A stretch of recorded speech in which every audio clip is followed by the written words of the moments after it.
Olá, meus amores!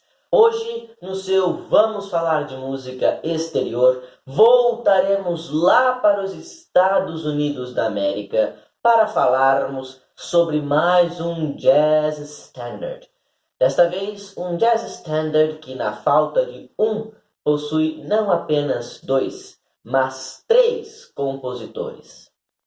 Dentre eles, os responsáveis pela melodia da nossa música de hoje são Thomas Waller, que devido aos seus quilinhos a mais, era conhecido pelo apelido carinhoso de Fats Waller, uma vez que a palavra fats em português significa gordura e, portanto, Thomas Waller, em seu apelido carinhoso, era chamado de Gordurinha Waller, reaproveitando seu sobrenome.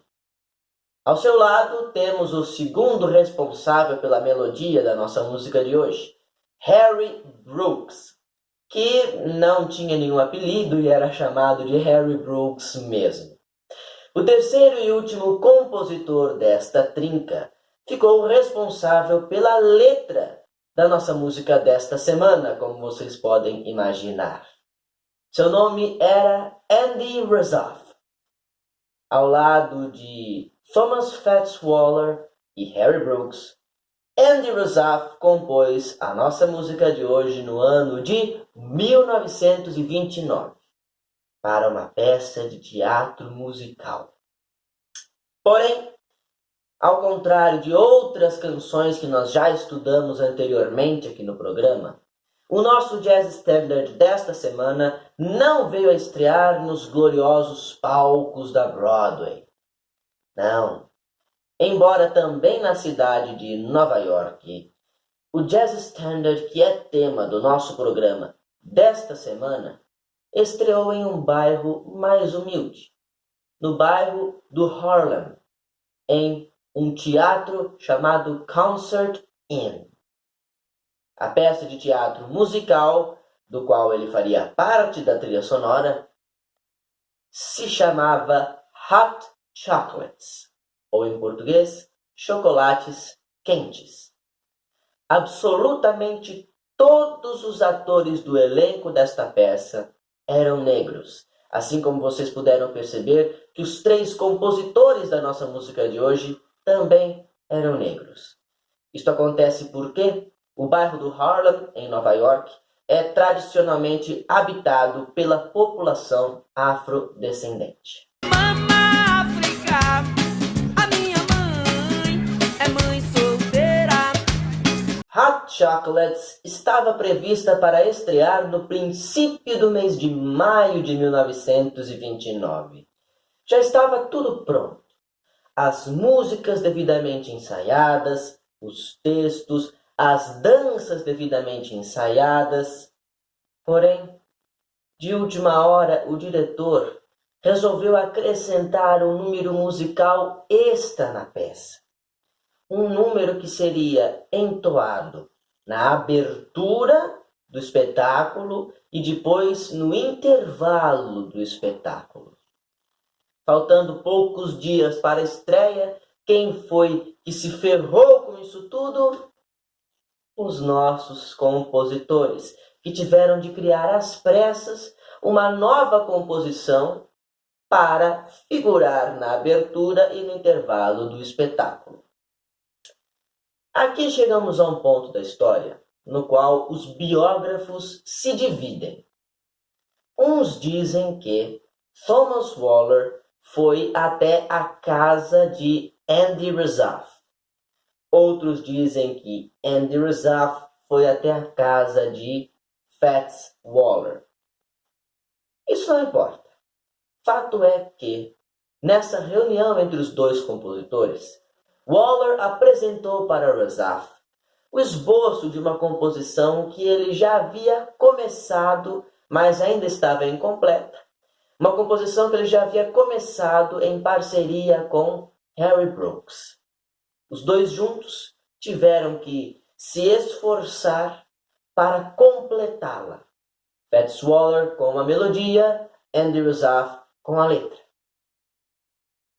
E assim, minha gente, nasceu a nossa música de hoje.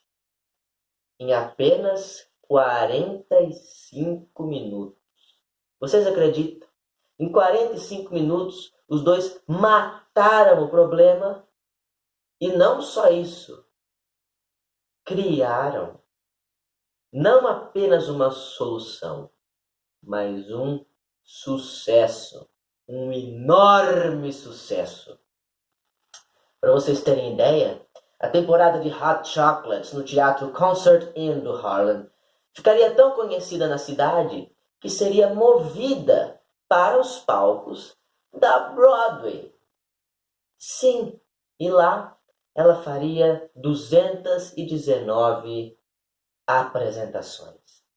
Vocês querem que eu repita? Repita! Eu disse 219 apresentações na Broadway. Te mete, brinca pra você ver e digo mais, hein?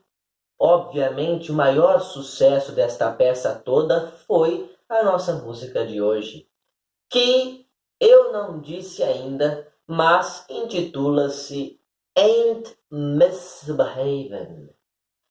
Ou em português, não é mau comportamento.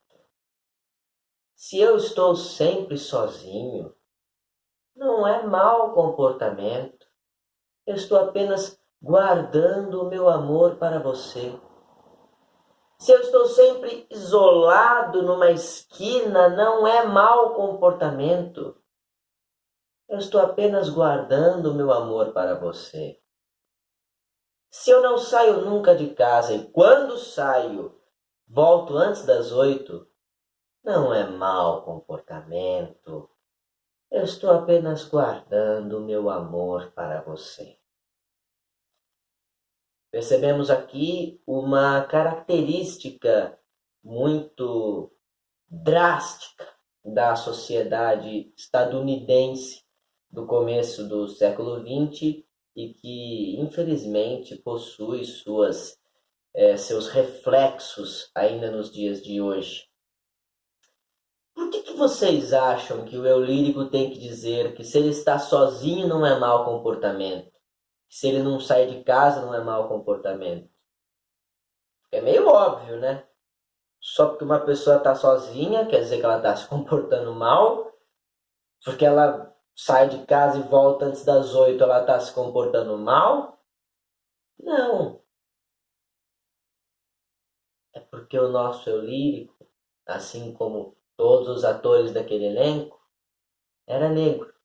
E a polícia, ao ver um cidadão negro na rua sozinho, já achava que era mau comportamento.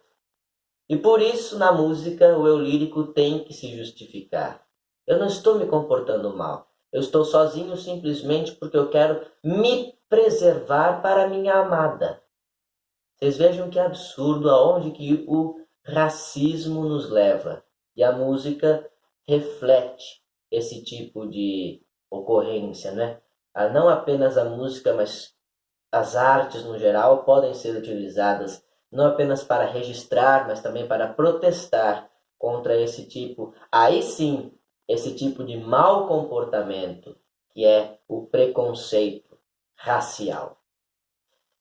Bem, na estreia de Hot Chocolates, ainda lá no Harlem, Ain't Misbehavin' foi cantada na abertura por Margaret Sims e Paul Bass. Eles repetiram esta abertura quando a peça estreou na Broadway. Porém, no intervalo a coisa mudou, porque lá no Harlem, quem cantava Ain't Misbehavin' no intervalo era um tal de Russell Wooding. Mas na Broadway não.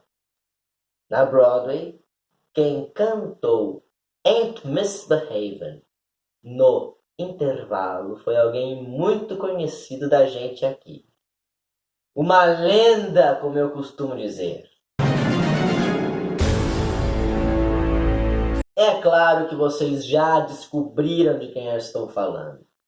obviamente, só poderia ser o grande Louis Armstrong, que naquele dia cantou Ain't Misbehavin' não apenas na estreia de Hot Chocolates na Broadway, mas também em sua própria estreia na Broadway.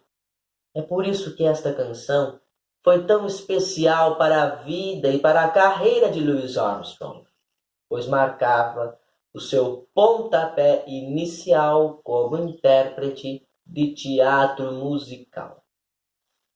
Não à toa, Ain't Misbehavin' é mais conhecida pela sua versão na voz de Louis Armstrong. Mas a gente chega lá.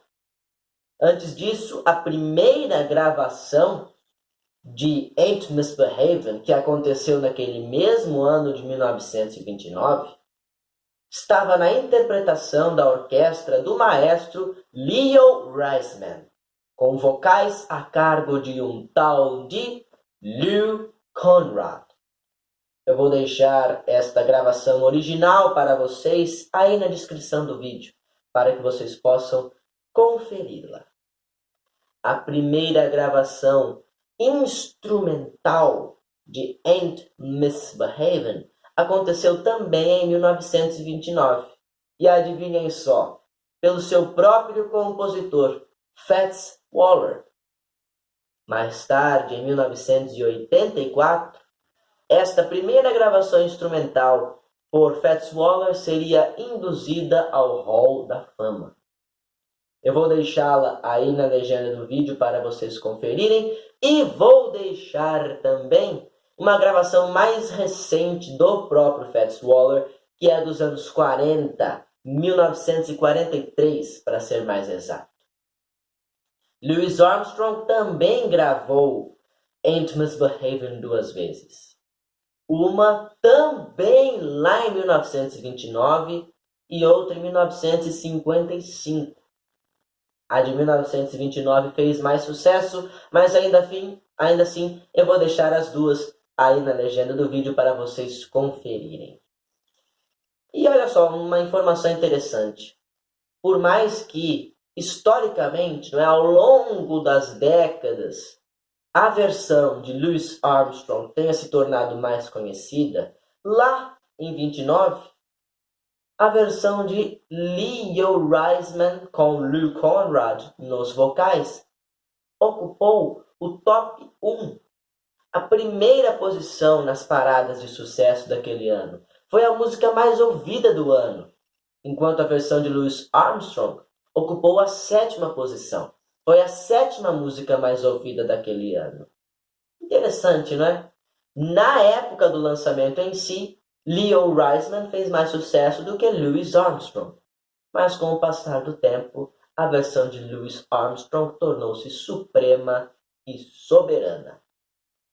A versão instrumental de Ain't Misbehavin', que é mais conhecida nos dias de hoje, não é a de seu autor Fats Waller, por incrível que pareça, mas sim é a versão de Teddy Wilson and His Orchestra do ano de 1937. Ok, minha gente? Então é isso. Ficamos por aqui com o nosso programa de hoje. Eu espero que tenham gostado. Um abraço no coração de vocês. Beijos na alma de cada um. E lembranças do Emílio. Semana que vem tem mais.